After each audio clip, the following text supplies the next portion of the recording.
awake, hear the birds and see the sun. Side by side our fears are done. Oh, the good times just begun.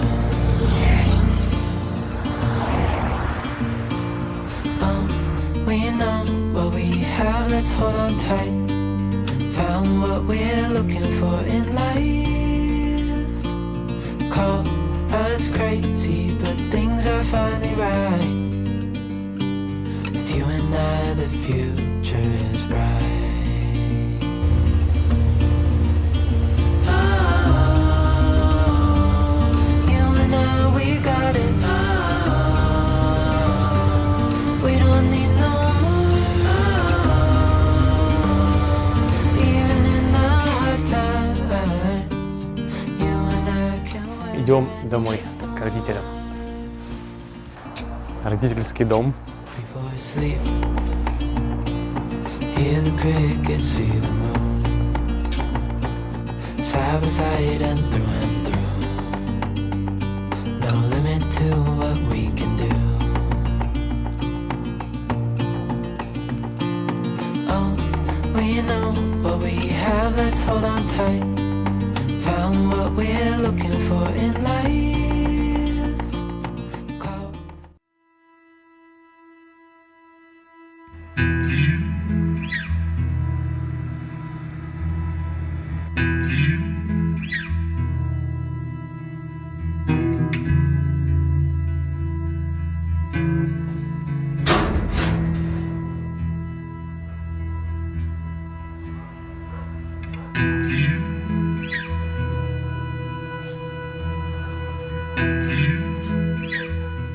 Доброе утро всем! В общем, я выспался, зарядился энергией, отъелся. И сейчас поедем осматривать этот замечательный город. Я вам покажу его с точки зрения не историка. Я, конечно, подготовился, немножко что-то подчитал. Но, блин, я хочу рассказать просто, как этот город ощущается с точки зрения местного жителя. С человека, который сюда приехал просто отдохнуть. Я хочу попробовать. Я уверен, что мне не получится полностью, но попробовать передать атмосферу этого города. Попробовать передать свою любовь к нему. Ведь я тут вырос, хоть и не родился. И я люблю этот город, наверное, чуть ли не больше всех населенных пунктов в мире. Поехали, не будем задерживаться.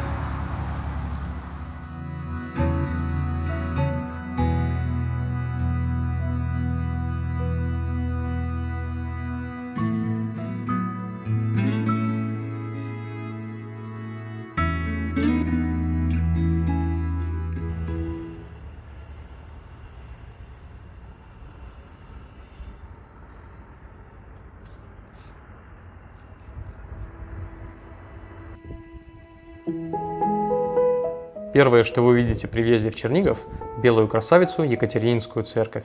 Она – такой же символ Чернигова, как и его знаменитые пушки. Церковь построена в 1715 году и является ярким образцом украинского барокко левобережья. Церковь известна не только за свой красивый внешний вид, за то, что это как бы визитная карточка при въезде в город, а при том, что вот с этой вот трассы в конце 90-х, примерно, или в середине, летели пьяные идиоты на машине. Вот тут такой крутой подъем. Они не останавливались перед поворотом. Они влетели сюда на сумасшедшей скорости и подлетели вот так вот на машине и врезались на высоте нескольких метров в стену церкви. Долгое время здесь была отметина от врезавшегося в автомобиля где-то на высоте 2-3 метров. А вот там вот находится знаменитый детинец, он же вал Черниговский. Сейчас мы пойдем туда. Первые укрепления сформировались здесь в 8 веке на месте более древнего поселения. На протяжении веков детинец несколько раз уничтожался и застраивался вновь. Одна из главных достопримечательностей детинца – пушки с бастионов Черниговской крепости, подаренные по легенде городу Петром I. Пушек на валу 12 штук, и все жители Чернигова знают выражение «встретимся у 13-й пушки». Это значит «нигде».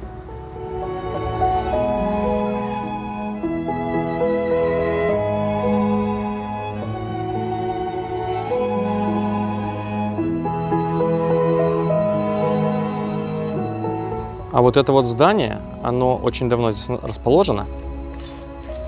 Не знаю, чем оно известно, но в 90-х годах здесь была секция кунг-фу и карате.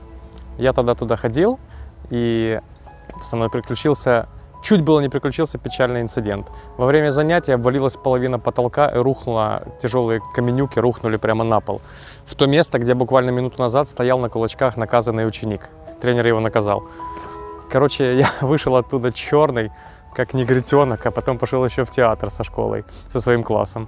Так что история, блин, она хрупкая вещь.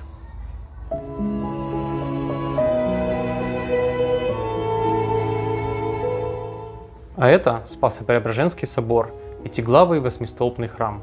Заложен черниговским князем Мстиславом Владимировичем предположительно в начале 1030-х годов. Действующий храм-музей. Про эту церковь вам лучше расскажет голос за кадром. А я сейчас скажу вам, что вот эта кладка, отсутствие покраски, это не недоработка. Это специально оставили образец древнего кирпича, древней кладки, для того, чтобы можно было увидеть, какой изначально она была.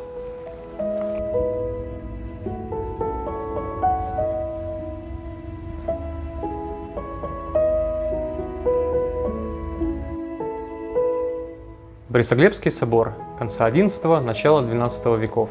Усыпальница князей рода Давидовичей. Ныне действующий музей.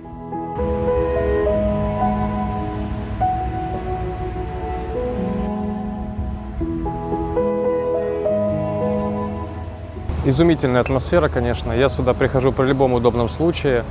Перезарядиться морально, отдохнуть, попить вкусного кофе здесь рядом недалеко. Прогуляться по центру города, потому что это самое, что ни на есть историческая его часть. Поехали дальше, я сейчас вам покажу. Не очень, скажем так, окультуренное место, но тем не менее очень уютное. Это пешеходный мост через Десну.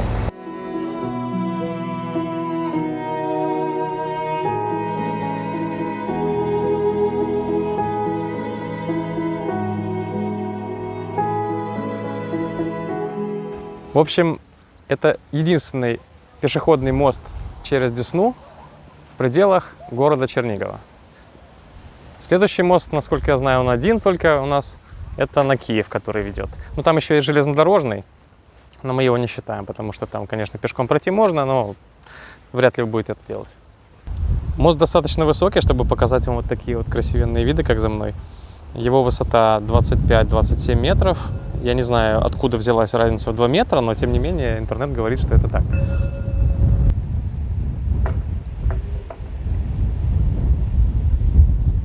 На мосту вот такое знаменитое сердечко, состоящее из маленьких замочков.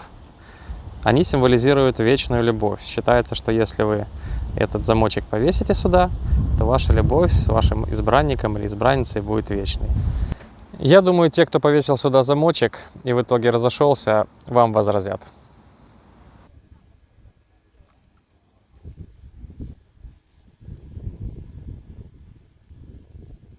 Забыл сказать, что мост основан в 1987 году. Не знаю, как вы будете теперь жить с этим знанием, но как-то живите. А мы поехали дальше.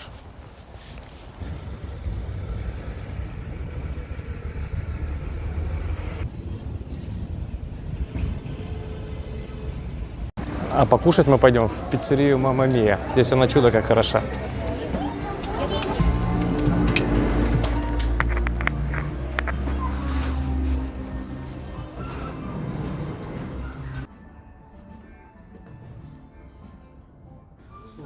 Мне, пожалуйста, яблоко.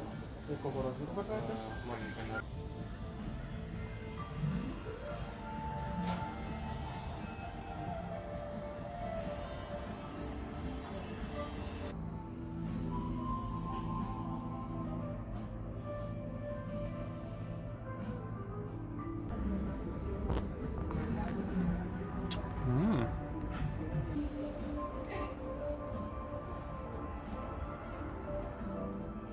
Ладно.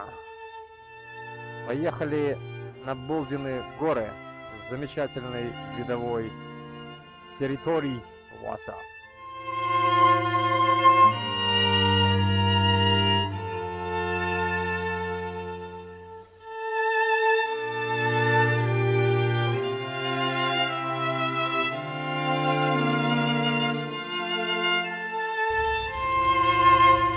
По одной из версий, название Болдины горы произошло от древнеславянского слова «болд», что означает «дуб». Ведь в стародавние времена эта местность была покрыта дубовыми зарослями и находилась за несколько километров от города. Высота гор от 20 до 35 метров. Размещенный на Болдиных горах курганный комплекс является одним из наибольших в Украине некрополей 9-11 веков.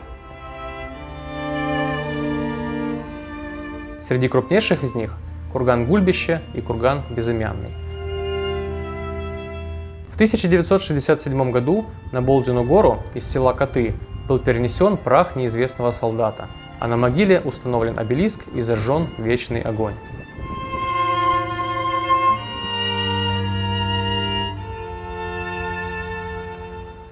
В 1986 году у основания Болдиных гор был открыт мемориал славы. На гранитном постаменте в бронзе застыли 4 величественные фигуры: воин Киевской Руси со щитом с изображением старинного герба Чернигова, солдат Второй мировой войны, народный мститель и женщина-труженица. За мной расположено кладбище, на котором похоронены люди, чьи имена и фамилии вам наверняка известны. Сейчас пройдемся, и вы все сами вспомните. Да, это самая настоящая могила самого настоящего Михаила Коцюбинского. Под левой могильной плитой лежит сам Михаил Коцюбинский, под правой его жена Вера Коцюбинская.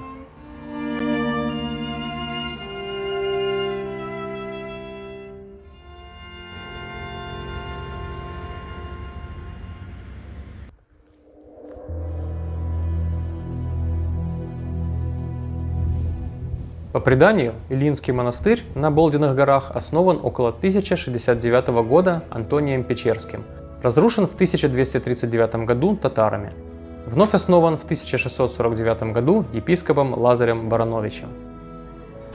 58-метровая колокольня 1775 года – самая высокая на левобережье.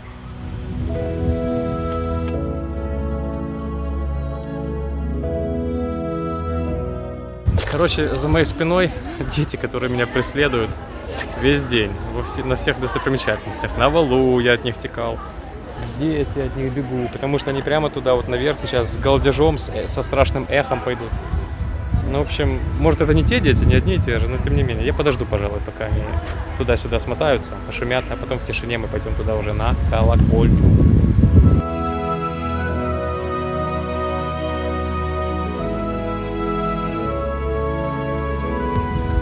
Заходим. Такой узкий проход.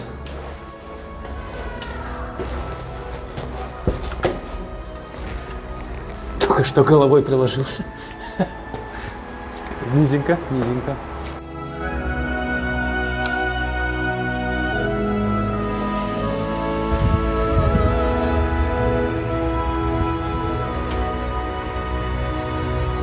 Эта колокольня – это прямо туристический магнит. Сюда все пытаются попасть, если вам хватит наглости. Видите? Колокола. За веревочки за эти можно подергать, и они будут звонить. Что вам на это скажут, конечно, сотрудники колокольни этой и вообще представители монастыря, я не знаю. Ничего хорошего, конечно же. А вот здесь вот не зря красную тряпочку повесили. Потому что если идти и не заметить, бомц, и можно получить рассечение.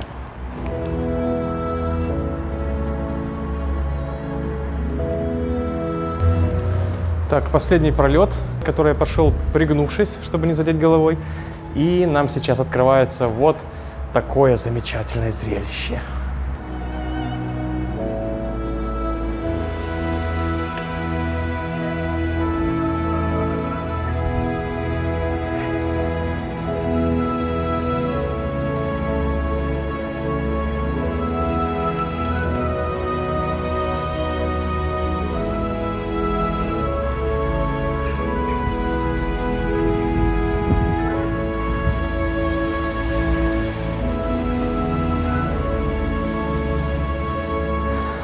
Так, ну а сейчас мы пойдем в расположенные неподалеку знаменитые не только в Чернигове, но и во всей Украине Антониевы пещеры.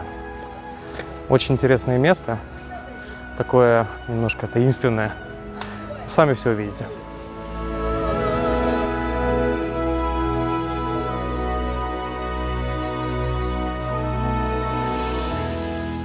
Ну вот, знаменитые Антониевы пещеры прямо за мной. Там вот схема указана их примерная. Часть из них обвалилась, а остальная открытая для посещения. Там определенную мзду на входе нужно заплатить. И, по-моему, отдельно еще за видеосъемку. Сейчас я посмотрю, я никогда здесь не снимал. Сделаем все по правилам. Пошли.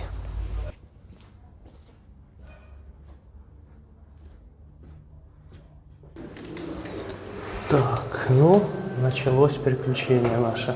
Вот это то место, которое обязательно нужно посетить. Давайте начнем с левого прохода. Тут такое эхо будет сразу.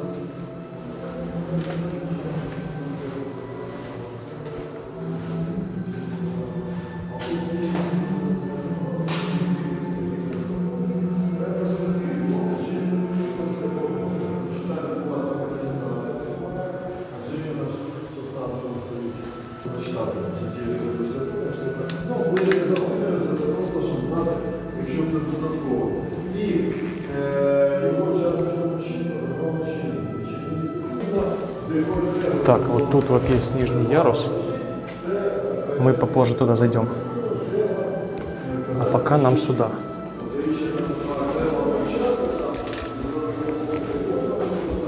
А вот смотрите, здесь кости монахов, которые погибли во время нашествия монголо-татар. Вот здесь будет очень-очень узкий проход. Кстати говоря, есть выбор, куда идти. Вот туда или вон туда. Ну давайте пойдем налево, по нашей традиции. Мы уже идем против часовой стрелки. Вот, идемте сюда.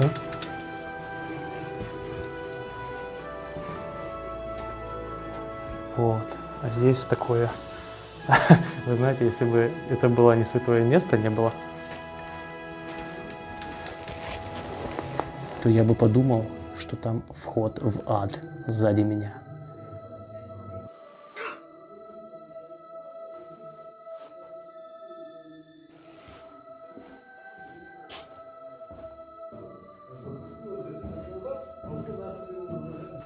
Классное место, очень атмосферное. Тут вот такое переплетение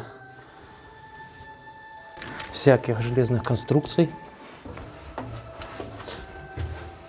Выходим из чистилища, идем дальше. В общем, тут тоже вот есть проходы куда-то, но не закрытые. Скорее всего, реконструкция или, как пишут в интернете, в ресурсах, часть проходов обвалилась.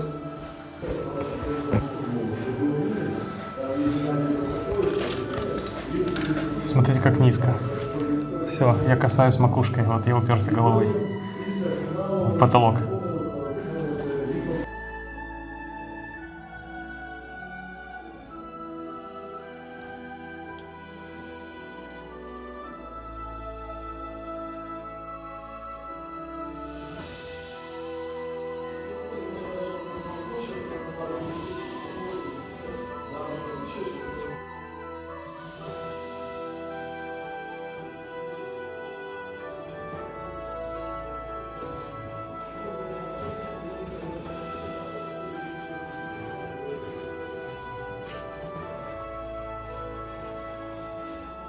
Вот еще какие-то кости. Целая груда их костей. Так, а теперь идемте в обещанный нижний ярус.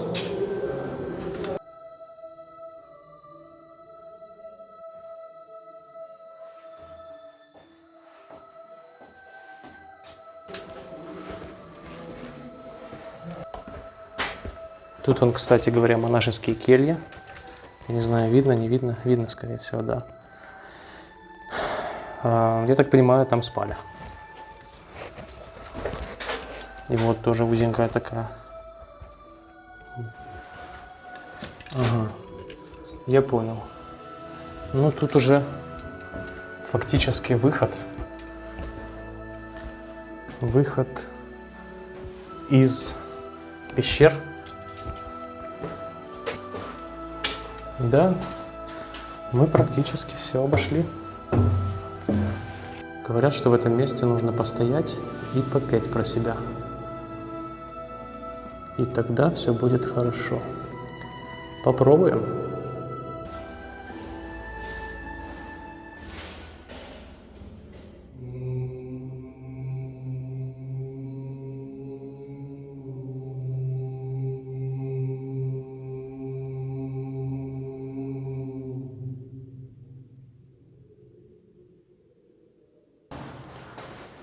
Выходим. Место классное. Обязательно сюда садите. Все. Удалось снять. И вас заодно. Попадете в летописи. До свидания. Это ваш мотоцикл? Да. Да, согласен. Хорошего дня.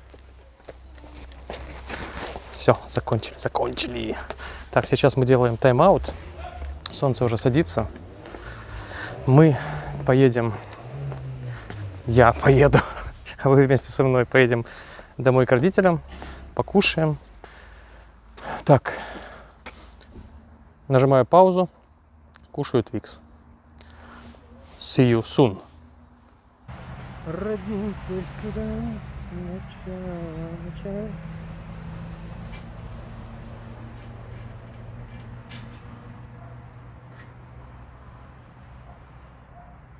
В общем, я поеду вечером смотреть на Чернигов и вам показывать на папиной машине, потому что у меня, как обычно, отказал ближний свет. Улюлю. В общем, с противотуманками как-то ехать с окраины города через весь Чернигов не хочется. Ну, в общем, я на машине вечером. Завтра снова буду на 2 колесах.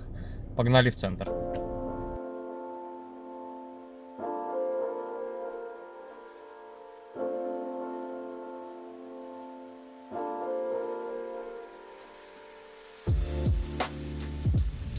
Так, вот тут местные байкеры собираются.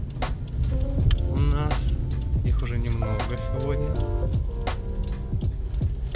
Так.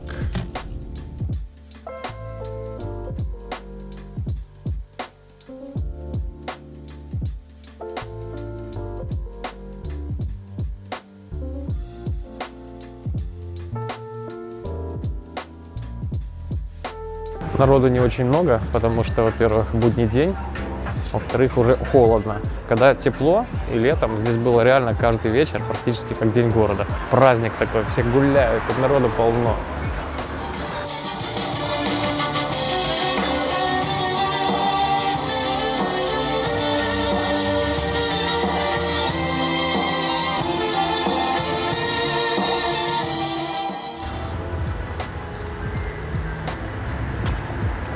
Холодно сегодня. Если будет бабье лето еще, то улицы наполнятся снова людьми. И Чернигов такой обретет свою праздничную атмосферу, которую он имеет по вечерам, во время праздников. Сейчас я попробую, если работает еще эта кафешка, где я беру свое любимое кофе, взять себе латте на безлактозном молоке.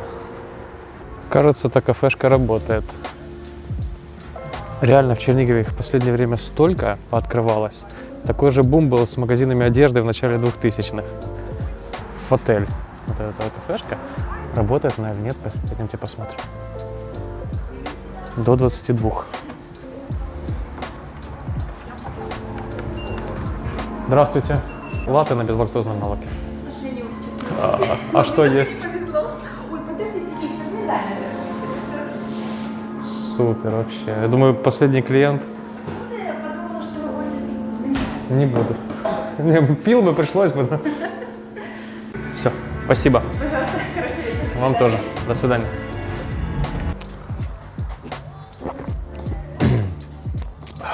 Слушайте, я подсел на хороший кофе Вот именно не говно какое-то с пакетиков, не какой-то с кофемашиной дешевой, а именно, пусть он стоит так недешево, но, блин, именно вот на безлактозном молоке. Я сахар не ем, а безлактозное молоко дает такой сладкий вкус.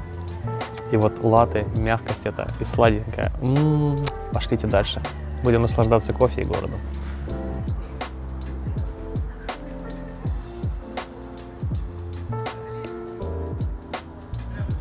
Вот за мной Пятницкая церковь. Она очень старая, одна из самых старых в Чернигове. 1670 год, кажется, первое упоминание. Там где-то в ней вмурован счастливый камень какой-то. Короче, я сейчас буду искать. Говорят, его надо потереть, и тогда сбудутся твои желания.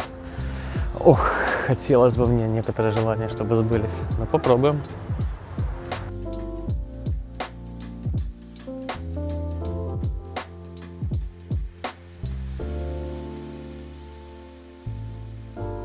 Кажется, я нашел этот счастливый камень. Вот он.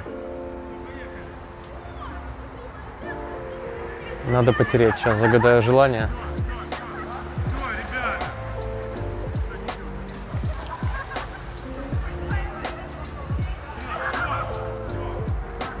Загадал.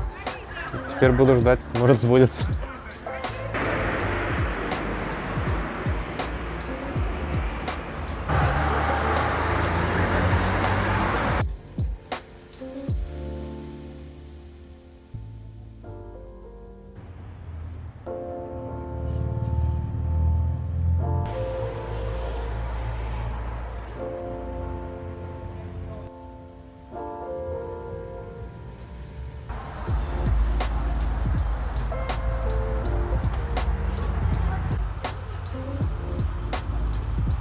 Эта аллейка переполнена жизнью, когда тепло и когда выходной день.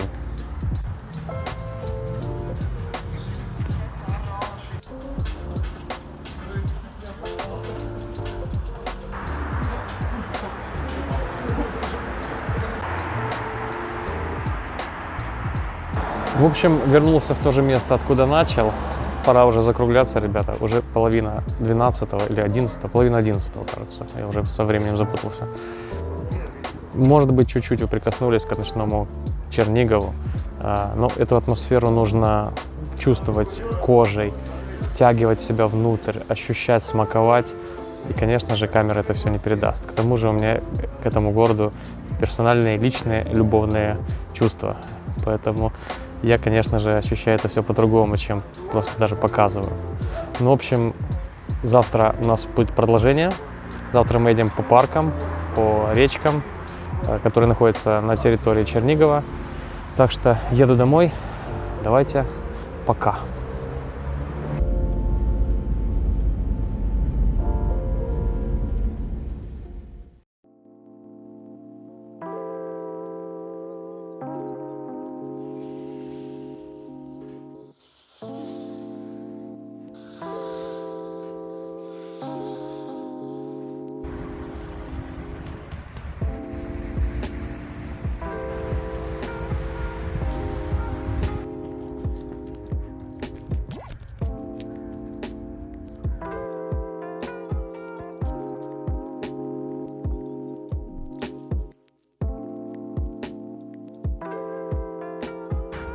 Так, приехали в горсад.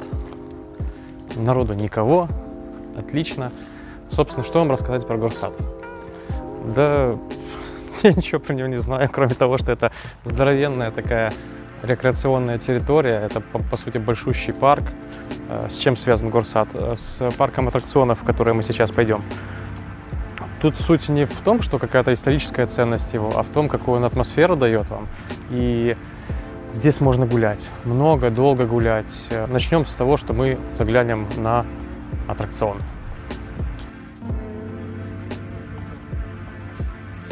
В общем, идем на колесо обзора, чертово колесо.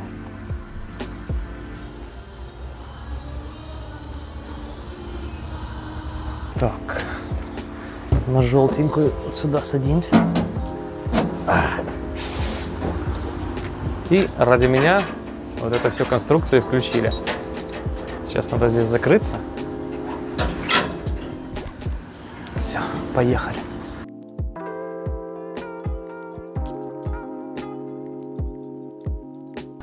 В общем, мы поднялись. Вот обзор вот такой вот на весь Чернигов. Смотрите, буду показывать понемножку. Вот. Высота довольно большая.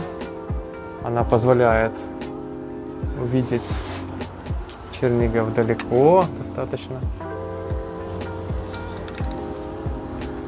Высоковато.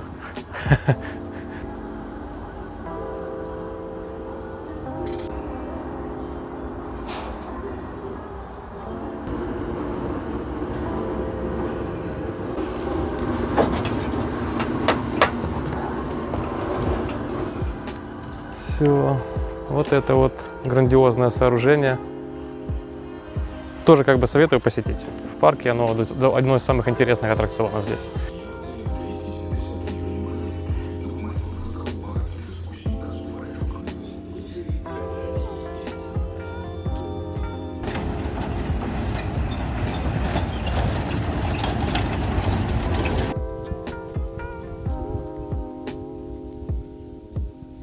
Лошадки. Прокат лошадок. А вот тут вот за мной дорога идет длинная, такая длиннющая прямая на Золотой пляж. Это основной пляж Киева. Тьфу, Чернигова.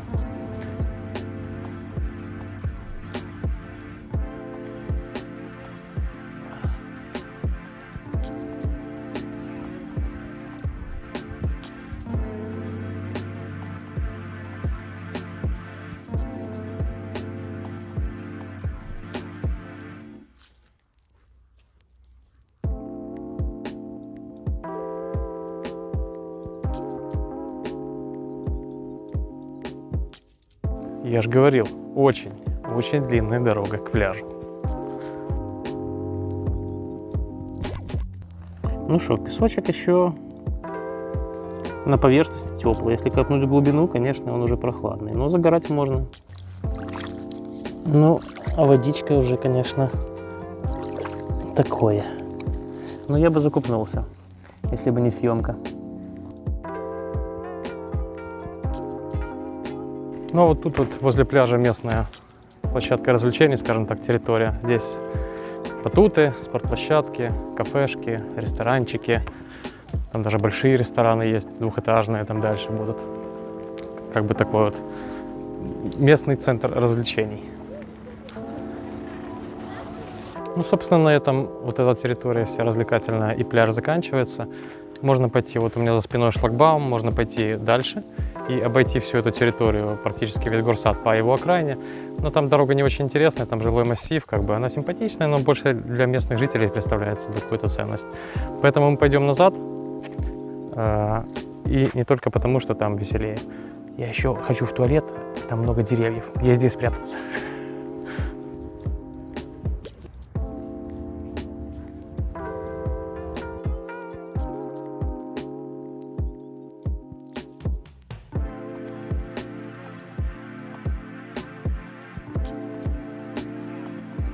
Вот за мной река Стрижень.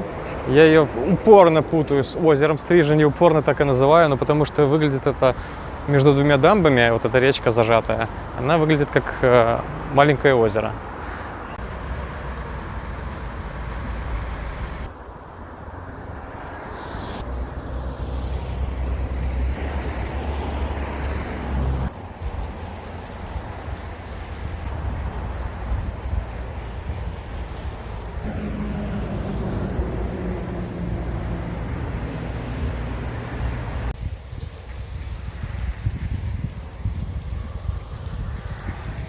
Сейчас будем понемножку углубляться в лес. Вот сюда. Здесь, по сути, начало Еловщины за мной.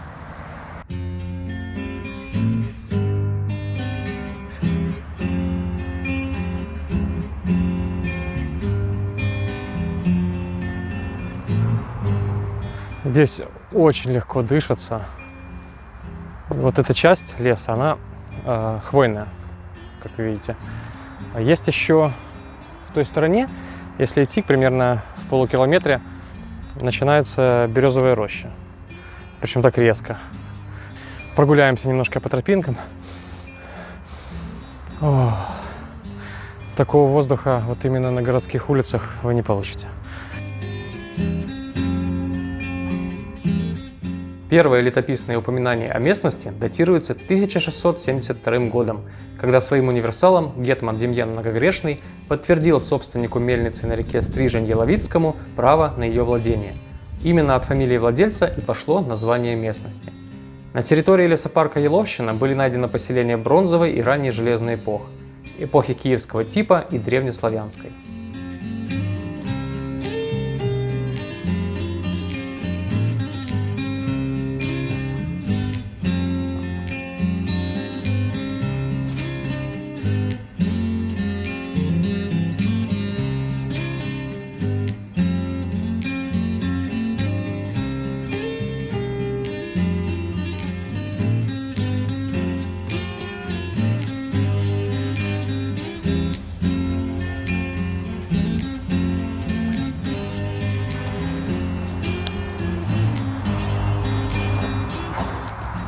Ну что, друзья, на этой оптимистической ноте, я думаю, что можно заканчивать тур по Чернигову. Он подарил нам 3 замечательных дня, вечера. Все было очень красиво, атмосферно, романтично. Кофе безумно вкусный. Ну, а я буду прощаться с вами.